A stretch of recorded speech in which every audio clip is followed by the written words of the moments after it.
गोरखपुर पहुंचे कांग्रेस के राष्ट्रीय सचिव प्रणब झा ने सरकार पर कई गंभीर आरोप लगाए। उन्होंने सीधे तौर पर कहा कि आस्था के नाम पर चढ़ावे का लगातार लूट हो रही है। प्रणब झा ने आगे कहा कि भगवान राम के नाम पर जो चंदा इकट्ठा किया गया था, वह भी अब बीजेपी और आरएसएस की राजनीतिक लूट का शिकार हो चुका है। जब राम मंदिर ट्रस्ट का गठन खुद देश के प्रधानमंत्री की देखरेख में हुआ था, तो फिर इस पूरे घोटाले की जवाबदेही कौन लेगा?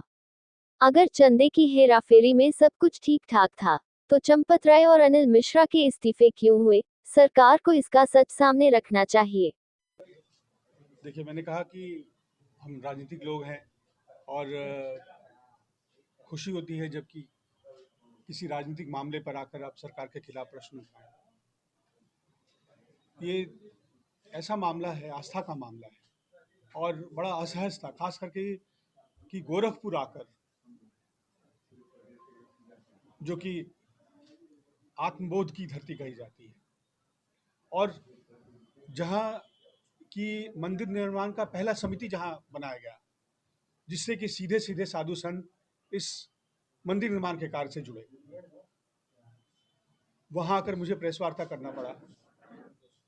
और प्रश्न ये है कि प्रभु श्री राम, जो कि आस्था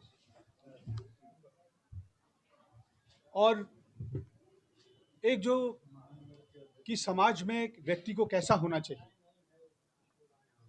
और वो सिर्फ भारत ही नहीं, पूरे देश में उनके चाहने वाले लोग हैं। उनके योगदान से, क्या बड़ा सेठ हो, धन्ना सेठ हो या रोजमर्रा दिहाड़ी का काम करने वाला लोग हो, सबके योगदान से मंदिर का निर्माण हुआ। और उस मंदिर के निर्माण में जिस ट्रस्ट को जिम्मेवारी दी गई थी, जिसका गठन सीधे सीधे प्रधानमंत्री जी की निगरानी में हुआ, उनके कार्यालय की निगरानी में हुआ, जिसमें कि सीधे सीधे संघ और बीजेपी के लोग इन्वॉल्व हैं। मुझे नहीं लगता कि देश में कोई और दूसरा मंदिर है जहां की ट्रस्ट में सिर्फ बीजेपी और आरएसएस के लोग हैं। वैसे ट्रस्ट में जब सीधा सीधा घपला का मामला सामने आता है, और अभी अभी नहीं आया है, 2021 से ये मामले आए, पिछले 5 साल में अनगिनत मामले आए। हमने देखा शुरू में कि जमीनों के खरीद फरोख्त में किस तरह से घोटाला सामने आया, औने पौने दाम जो सस्ती जमीनें थी उसको ट्रस्ट ने कई गुना महंगे दामों पर खरीदा, और इसके बावजूद जो है ये इस तरह से अनदेखी होती रही। तो जैसे कि कहीं उनको उनको संरक्षण था, उनको कानून से बचाया जा रहा था, और उसके बाद जब ये पूरा तथ्य सामने खुल करके आया, उसके बावजूद भी 15 में से 3 लोग जो कटघरे में हुए, उनके ऊपर भी कार्रवाई नहीं हुई, उन्हें हटा दिया गया। कोई कोई कोई एफआईआर नहीं, कोई गिरफ्तारी नहीं, कोई पूछताछ नहीं।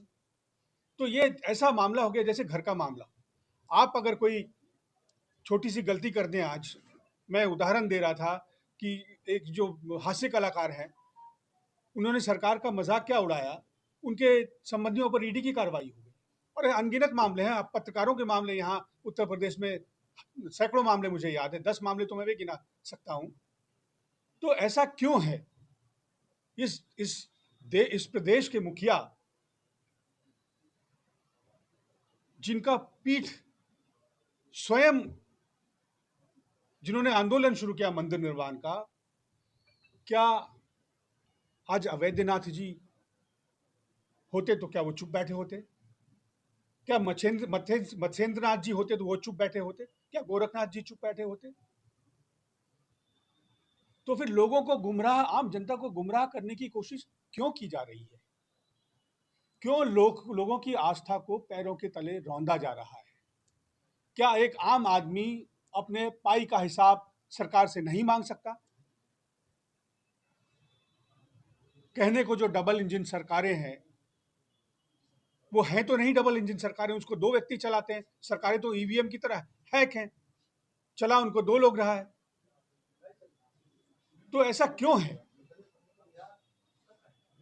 कि जो लोग संलिप्त हैं, एक जो है निष्पक्ष जांच क्यों नहीं हो सकती? इसको लेकर के कांग्रेस पार्टी ने 5 मांगे रखी हैं। पहली मांग ये है कि प्रधानमंत्री जी ने बड़े धूमधाम से साजो सज्जा के साथ उद्घाटन किया था इस मंदिर का, क्या उनकी नैतिक जिम्मेदारी नहीं है कि वो अपनी चुप्पी तोड़ें, कुछ कहें, कुछ बयान दें, कुछ स्पष्टीकरण दें कि वो कार्रवाई क्यों नहीं कर रहे हैं और करेंगे तो कब करेंगे। दूसरी बात यह है कि जैसे आम मामलों पर देखा जाता है, आम मामलों पर तो अब ज्यादा देखा जाता है कि जो विपक्ष का दोषी होता है, दोषी ना भी हो, झूठे आरोपों में उसके ऊपर कार्रवाई हो जाती है। यहां जब सीधे सीधे आरोप हैं 3 लोगों पर, चंपत राय जी पर और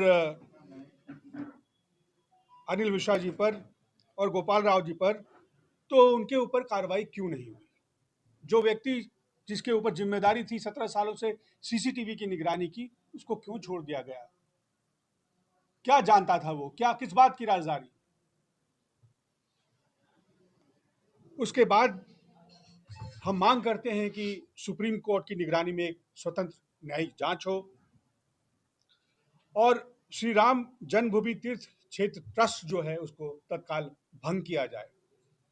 उसमें ऐसे लोगों को शामिल किया जाए जो ईमानदार हैं, जिनका ऐसा ट्रैक रिकॉर्ड है कि वो ट्रस्ट को ईमानदारी से चलाएंगे, जिनका एक्सपीरियंस है, अनुभव है, ऐसे लोगों को ट्रस्ट में शामिल किया जाए। और जो चढ़ावा और चंदा है उसकी फॉरेंसिक ऑडिट हो, क्योंकि आरोप है कि सीसीटीवी फुटेज को छुपाया गया है, उसे गायब कर दिया गया है। इसलिए हम चाहते हैं कि जनता को उसके पाई पाई का हिसाब मिले, क्योंकि ऐसी बातें देखने को आ रही हैं कि इन आरोपों के बाद लोग जो है आना कम हो गए हैं। एक तरफ तो लोग आना कम हुए हैं, पर मुझे बताया गया कि जो चढ़ावा की राशि है वो बढ़ गई है, जो कि साफ साफ बताता है कि अब चूंकि निगरानी में जो है सारा पैसा जमा हो रहा है तो वो बढ़ के दिख रहा है। पहले जो है कितनी बड़ी संख्या में घोटालेबाजी हो रही थी कि जो है वो धन जो इतने अनगिनत लोगों के आने के बावजूद वो कम दिखता था। ये चंद मांगे हैं कांग्रेस पार्टी की तरफ से। आज कांग्रेस पार्टी पूरे देश में आज और कल इस मुद्दे पर प्रेस वार्ता कर रही है और आपके माध्यम से जनता की बात जो है वो सरकार को बताने की कोशिश कर रही है, उन्हें जगाने की कोशिश कर रही है। तक की कार्रवाई से संतुष्टि नहीं एसआईटी बिल्कुल नहीं, बिल्कुल नहीं। ये जो है सिर्फ लीपापोती है, ये बड़े मछलियों को बचाने की कोशिश है। अगर सरकार वास्तव में चाहती कि कार्रवाई हो तो सीधे सीधे सुप्रीम कोर्ट की निगरानी में कार्रवाई होती।